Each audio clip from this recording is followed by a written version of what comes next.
اعوذ باللہ من الشیطان الرجیم بسم اللہ الرحمن الرحیم سورۃ العبس کا آخری حصہ آج ہم پڑھیں گے۔ تو یہ اب قیامت کا ذکر شروع ہو گیا۔ اللہ تعالیٰ نے اپنی نعمتیں گنوائی تھی کہ یہ جو ہم نے یہ جو کیا کہتے ہیں پھل، انگور، کھجور، باغات، چارہ، یہ ساری چیزیں ہم نے بنائی ہیں نا۔ فَإِذَا جَاءَتِ الصَّاخَّةُ، جب آ جائے گی کانوں کو پھاڑ دینے والی آواز، سوت پھونکنے کی آواز، یوم یفر المرء، جس دن بھاگے گا بندہ، مر کہتے ہیں بندے کو، مرآت عورت کو کہتے ہیں۔ یوم یفر المرء، جس دن بندہ بھاگے گا، فرار حاصل کرے گا، من اخیہ، اپنے بھائی سے، و امہ، اور اپنی امی سے، و ابیہ، اور اپنے باپ سے، ابو سے، اپنی ماں سے اور اپنے باپ سے، و صاحبتہ، اور اپنی صاحبہ سے، صاحبہ کہتے ہیں جو ساتھ رہنے والی ہو، بیوی یعنی،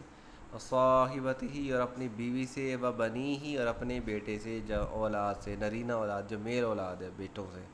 یعنی اللہ تعالیٰ نے وہ رشتے جو انسان کو اس دنیا میں سب سے زیادہ عزیز ہوتے ہیں نا، وہ گنوائے کہ بھی تم دنیا میں ان سے سب سے زیادہ محبت کرتے ہو اور ان کے لیے اپنی جان دینے کے لیے تیار ہو جاتے ہو، سب کچھ کرنے کے لیے تیار ہو جاتے ہو، اسلام کی حدیں پار کرنے کے لیے، سب گناہ کے لیے، ان کے اگر تم نے انہیں مطلب جو بھی رشوت وغیرہ لیتے ہیں لوگ اولاد کی وجہ سے لیتے ہیں نا، تو ان کے لیے حد ہر کراس کرنے کے لیے تیار ہو جاتے ہو، اور یہ اس دن قیامت کے دن تم انہی سے بھاگ رہے ہوگے، یعنی ان سے کوئی محبت نہیں ہوگی۔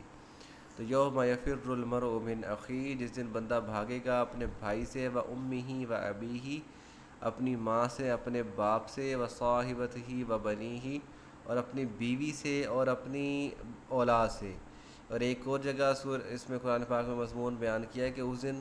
گہری دوست جو ہیں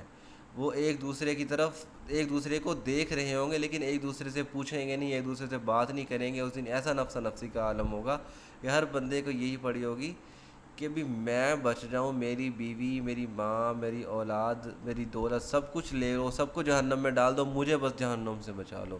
اس دن یہ حالات ہوں گے کہ مجھے بچاؤ، سب کو مارو، یعنی اس طرح نفسا نفسی کا عالم ہوگا۔ اور کچھ علماء کہتے ہیں ایسا ہی نفسا نفسی کا عالم یہاں پہ ہونا چاہیے کہ یہاں پہ اپنے آپ کو گناہ سے بچانا ہے، اپنے آپ کو دوسرے لوگوں کی وجہ سے خود کو گناہوں کی زندگی میں نہیں ڈالنا، یعنی جو فتنوں کا دور چل رہا ہے اس میں اپنے آپ کو بچانا گناہوں سے، کسی دوست کی، کسی فیملی ممبر کی وجہ سے، ان وجہ سے، کسی کی وجہ سے گناہوں میں نہ پڑنا، اپنے آپ کو جہنم میں نہ ڈالو، کہ نفسا نفسی کا عالم دنیا میں ہونا چاہیے کہ میں اپنے آپ کو بچاؤں، پھر اپنے مطلب قریبی رشتہ داروں کو کہ میں نے ان کو بھی جہنم سے بچانا ہے، کیونکہ قیامت کے دن تو یہی حال ہونے والا ہے۔ ہم جتنا ایک دوسرے سے محبت کریں انسان، چاہے وہ آپ کا محبوب ہو یا کوئی بھی ہو، اس سب قیامت کے دن آپ اس سب کو دینے کے لیے تیار ہوگے کہ ان سب کو جہنم میں پھینک دو، مجھے جہنم سے بچا لو، یعنی اس دن یہ نفسا نفسی کا عالم ہوگا۔ لکلی، ہر ایک کے لیے، امرئن، ہر بندوں کے لیے، ہر نفس کے لیے، منہم، ان میں سے، یومئذ، اس دن، شأن، ایسی حالت ہوگی، شأن کا مطلب ہوتا ہے حالت ہونا، شأن، ایسی حالت ہوگی، یغنیہ، وہ بے پرواہ ہوگا، لاپرواہ ہوگا، یعنی اس دن ایسی حالت ہوگی ہر بندے کی، ہر نفس کی، کہ وہ ہر ذات سے بے پرواہ ہو جائے گا کہ کس کے ساتھ کیا ہو رہا ہے کیا نہیں، ہر کسی کو اپنی پڑی ہوگی۔ اچھا، اس کے بعد نتیجہ کیا ہوگا؟ وجوہ، بہت سے چہرے، یومئذ، اس دن، مسفرہ، چمکتے ہوئے ہوں گے، بہت سے چہرے اس دن چمکتے ہوئے ہوں گے، ضاحکۃ، اس کو کہتے ہیں ہنستے ہوئے، ہنستے ہوئے ہوں گے، مستبشرہ، خوشخبری والے، خوش ہوں گے۔ تو بہت سے چہرے اس دن چمکتے ہوئے ہوں گے، ہنستے ہوں گے، خوش ہوں گے، ووجوہ، اور بہت سے چہرے، یومئذ، اس دن ایسا ہوگا، علیہا، اس کے اوپر، غبرۃ، غبار ہوگا۔ جو یہ مضمون نا قرآن پاک میں جگہ جگہ بیان جو ہوا ہے وہ بار بار چہرے کا ذکر کیا گیا ہے، کیونکہ چہرے سے ہی جسم کے سارے اندرونی جذبات کا اظہار ہو جاتا ہے، کوئی غصے میں ہو، کوئی تکلیف میں ہو، کوئی اداس ہو، کوئی خوش ہو، تو اس کے چہرے سے ہی دیکھ کے اندازہ ہو جاتا ہے کہ وہ اس کی اندرونی کیفیت کیا ہے۔ تو چہرہ جو ہے وہ جذبات کو ظاہر کرنے والا ہے۔ تو وہ وجوہ یومئذ علیہا غبرہ، بہت سے چہرے ایسے ہوں گے کہ ان کے اوپر غبار چھایا ہوا ہوگا، ترحقها، اس پہ چھائی ہوئی ہوگی، ترحقها، راحق کہتے ہیں چھانا، ترحقها، اس چہرے پہ چھائی ہوئی ہوگی، قطرہ، سیاہی،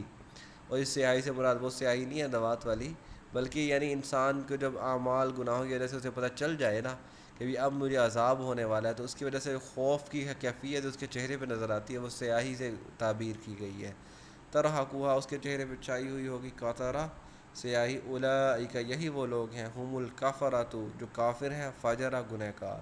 یعنی ان کے چہرے پہ جو سیاہی چھائی ہوگی اس کی وجہ بھی بتا دی، یہ کافر اور گنہ گار کھلا کھلا گناہ کرنے والے تھے، اس وجہ سے ان کو یہ سزا سنائی گئی ہے اور یہ ان کی حالت ہوگی.